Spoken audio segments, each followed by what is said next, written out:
Hi everyone ကျွန်တော်ကြည်ကြည်ပါကျွန်တော်ကြည်ကြည် for video channel လေးတစ်ဖန်ပြန်ပြီးကြိုဆိုလိုက်ပါတယ်ကျွန်တော်ဒီမှာပါနော်ဒီကျွန်တော်ဒီဗီဒီယိုလေးအောက်မှာဒီဗီဒီယိုလေးပါနော် zone ရဲ့ background ဘယ်လိုပြောင်းလို့မရလဲဆိုတဲ့ဗီဒီယိုလေးအောက်မှာ comment တစ်ခုပေါ့နော် comment ကဒီမှာပြောထားတာက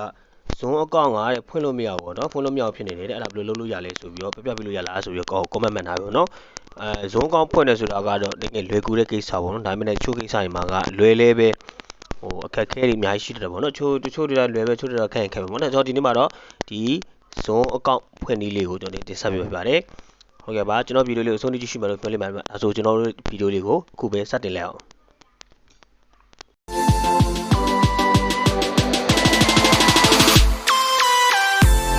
zoommeeting account ထောင်ဖို့เนาะ zone account ထောင်ဖို့တက်က zoommeeting application လွှဲတယ်ပေါ့เนาะဒါကတော့ Play Store ကနေ download ရတယ်ဒါမှမဟုတ်ရှင်လဲ Apple သုံးတဲ့လူဆိုရှင်လဲ App Store ကနေ download ရတယ်ပေါ့เนาะဒါကတော့ရှင်းတယ် application ကို download ထားဖို့လွှဲတယ်ပေါ့เนาะပြီးတော့ရှင်ကျွန်တော် browser တစ်ခုလွှဲပေါ့เนาะကျွန်တော်ဟိုပါပေါ့ zone account ထောင်ဖို့တဲ့ browser တစ်ခုလွှဲတယ်ကျွန်တော်တော့ဒီမှာရှိရ Mi phone ဆိုတော့ Mi browser ပဲတွားလိုက်ပေါ့เนาะ Mi browser တွားပြီးတော့ရှင်အဲ့ search box မှာ zone s1 zone sign sign UBS ဆိုတော့ zone sign app ဆိုပြီးနှိပ်လိုက်ပေါ့เนาะzone sign app ဆိုပြီးနှိပ်လိုက်လို့ရှိရင်ဒီမှာ sign up free ဆိုတဲ့ zone sign up free ဆိုတဲ့ဒီမှာ zone website ရဲ့ sign up free ဆိုတာပေါ်လာပြီပေါ့နော်ကျွန်တော်ဘာလို့ website ကတွားပြီး sign up လုပ်လဲဆိုကျွန်တော်ချက်ပြချင်ပါမယ်နော်ကျွန်တော် zone application မှာလည်း sign up လုပ်လို့ရပါတယ်ဒါပေမဲ့ zone application sign up ကဘာဖြစ်နေလဲဆိုတော့ကြာနေ zone application sign up က zone application မှာအဲ့ဒါတက်နေမှာပေါ့ဒီမှာ sign up ဆိုတာရှိတယ်ကျွန်တော် sign up ကိုနှိပ်လိုက်လို့ရှိရင်ဒီမှာ date တွေလတွေရွေးခိုင်းတယ်ပေါ့နော်ကျွန်တော် date တစ်ခုရွေးလိုက်မယ် date တစ်ခုရွေးလိုက်မယ်ပေါ့နော်ဒီတစ်ခုကိုခက်ဝေးပေါ့ဗျာအသက်ကြီးပုံစံမှာခက်ဝေးယူပြီးတော့ sign up လုပ်လို့ရှိရင်ဒီမှာ you are not eligible to sign up for the zone at this time ဆိုပြီးပေါ်တော့ပေါ့နော်ကျွန်တော်ဖုန်းမှာပဲဖြစ်တာလားဒါမှမဟုတ်တခြားဖုန်းမှာဖြစ်လာတယ်ကျွန်တော်တော့မသိဘူးဒါပေမဲ့ဒီမှာတော့အဲ့လိုပေါ်နေပေါ့နော်တကယ်တော့အဲ့လိုမပေါ်ရဘူးအဲ့လိုပေါ်နေဆိုတော့မှားတယ်ပေါ့နော်တကယ်လို့မိတ်ဆွေတို့ဖုန်းဘော်ဒါတို့ဖုန်းမှာလည်းဒါမျိုးပေါ်နေမယ်ဆိုလို့ရှိရင်တော့တေးကြတယ်ကျွန်တော်လိုပဲ browser တွေကတွားလို့ဖို့လွယ်တယ်ပေါ့နော် browser ထဲမှာ zone sign up လို့ရိုက်လိုက်ပါပြီးရင် sign up free ဆိုတာရှိပြီပေါ့နော်အဲ့ sign up free ဆိုတာဝင်လိုက်ပါ sign up free တော့ဝင်လိုက်ရှင်ဒီမှာ bat ကြီးရပါပေါ့နော်မွေးတဲ့နှစ်ကိုရွေးခိုင်းတယ်သူကဘာလို့ရွေးခိုင်းတာလဲဆိုဒီမှာရေးရပါတော့ဟိုအတက်ကိုတိဖို့လွယ်တယ်ပေါ့အတက်တိမှပဲဒီလိုမျိုးသူ့ရဲ့ site ဟိုလုပ်လို့ရတယ်ပေါ့နော်အဲ့လိုဘာညာပေါ့သူအဲ့လိုက်ရှိရဲအဲ့တော့ကျွန်တော်တို့က18 plus ဖြစ်တဲ့အကြောင်းပေါ့နော်ဟိုကျွန်တော်ရဲ့မွေးနှစ်ပေါ့နော်မွေးနှစ်ကိုကျွန်တော်ရိုက်လိုက်တယ်ပြီး content ကိုနှိပ်လိုက်တယ် content ကိုနှိပ်လိုက်လို့ရှိရင်ဒီညမှာဟိုပါ get let guest ပေါ့နော် let guest ဆိုပြီးပေါ်လာတယ်ပေါ်လာလို့ရှိရင်ဒီအောက်မှာ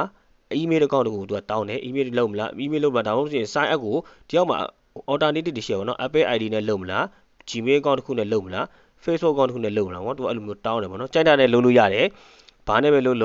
ဒီကောင်ရမယ် Facebook နဲ့ပဲလုပ်လို့ Facebook နဲ့လုပ်ဆိုလွယ်တယ် Facebook ကိုနှိပ်လိုက်လို့ရှိရင်ဒီမှာ Facebook account ဝင်ခိုင်းမှာပေါ့နော် Facebook နှိပ်လိုက်ရင် Facebook ရဲ့ account ကို email နဲ့ password ရိုက်လိုက်ရင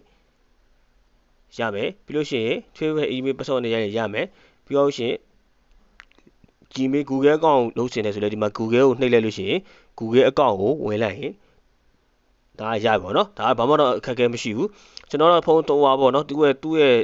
့လမ်းစဉ်တိုင်းပဲ let guest မှာ email address ကိုတောင်းတော့ဒီမှာပဲ email address ကိုရိုက်ပြီးတော့ခရီးဆက်မယ်ပေါ့เนาะကိုလိုအောက်မှာလုပ်လိုက်လေလွယ်ပါတယ်အောက်မှာလုပ်လိုက်တာပိုလွယ်တယ်ပေါ့เนาะဒီမှာပြီးတော့ဒီနားမှာ email address ကိုရိုက်ပြီးတော့ရှင်ဒီမှာ content news ဆိုတာရှိပါเนาะ content news ကိုနှိပ်လိုက်ပါ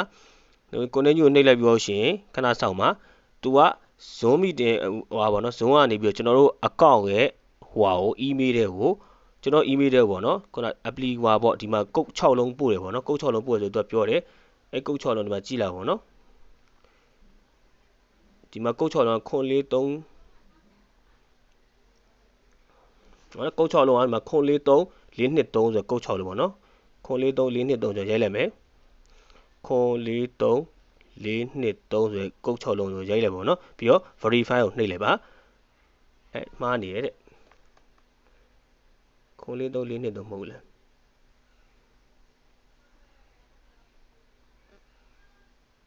ခွန်43 423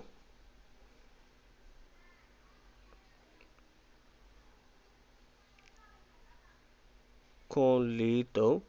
423လို့လည်းပဲရိုက်ပါတော့ခုနကတော့မှားတယ်ကုတ်ကခွန်43 423ရိုက်သွားပြီအဲ့မှာကျွန်တော်နာမည်ကိုယူမယ်ပေါ့ဒီမှာနာမည်လေးကိုယူတယ်နာမည်ကိုယူလိုက်တယ်နာမည်ယူအောင်ရှင်ဒီအောက်မှာ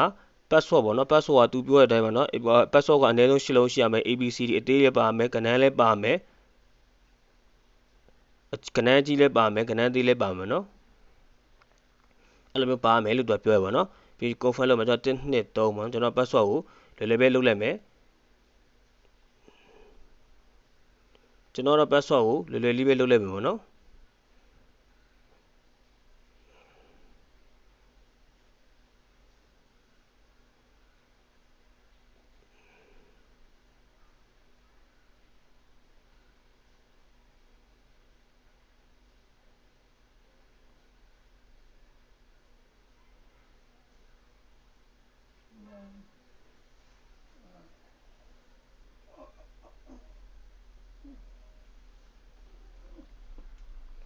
မားကြီးဘယ်လိုဖြစ်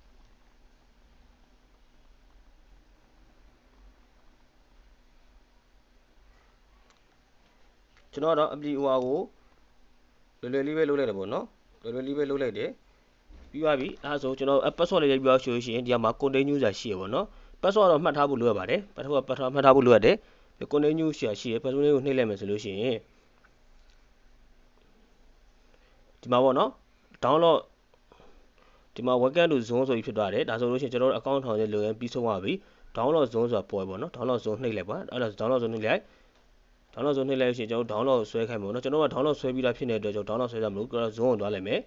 zone ကိုသွားလိုက်ပြီးတော့ရှင်ခုန sign up လုပ်ထားတဲ့အတွက်ကျွန်တော်ဒီဘက်က sign in လေးကိုနှိပ်လိုက်အောင်ပါပဲ sign in လေးကိုနှိပ် sign in လေးကိုနှိပ်ပဲမယ် sign in နှိပ်ပြီးတော့ရှင်ဒီ sign in လေးကိုနှိပ်ပြီးတော့ကျွန်တော်ခုနက account နဲ့ password ကိုရိုက်လိုက်လို့ရှိရင်ကျွန်တော်တို့အဆင်ပြေသွားဖြစ်ပါတယ်ဟုတ်ကဲ့ပါကျွန်တော်ခုလိုမျိုးကျွန်တော် view လေးကိုအဆုံးထိရှုပေးတဲ့အားလုံးကိုကျေးဇူးတင်ပါတယ်နောက်ထပ်ဗီဒီယိုများမှာလည်းပြန်လည်တွေ့ဆုံကြည့်တယ်ပေါ့နော်ပြီးလို့ရှိရင်ပြီးတော့ဒီမှာ Gmail account ပါတယ်ပေါ့နော်ဒီမှာ Gmail account တစ်ခေါက်ပါတယ် Gmail account ဘယ်လိုထောင်လဲဆိုတာကိုကျွန်တော်နောက်ထပ်ဗီဒီယိုမှာအလွယ်တကူထောင်းတဲ့ဗီဒီယိုကျွန်တော်နောက်ထပ်ဗီဒီယိုမှာတင်ဆက်ပေးခြင်းတော့ပေါ့နော်ဒါကတော့ဟိုဟာဒီကတော့လက်ရှိကတော့ zone account ထောင်နေတင်ဆက်ပေးလိုက်ပြပါတယ်အားလုံးပဲပျော်ရွှင်စရာတစ်စောင်းတိုင်းအားလည်းရည်ရှိပါစေကျွန်တော်ဆုတောင်းပေးပါတယ်ကျွန်တော်ပြည်လေးတို့အဆုံးထိရှိပေးတဲ့အားလုံးလည်းကျေးဇူးတင်ပါတယ်နောက်ထပ်ဗီဒီယိုများမှာလည်းပြန်လည်တွေ့ဆုံကြပါစေခင်ဗျ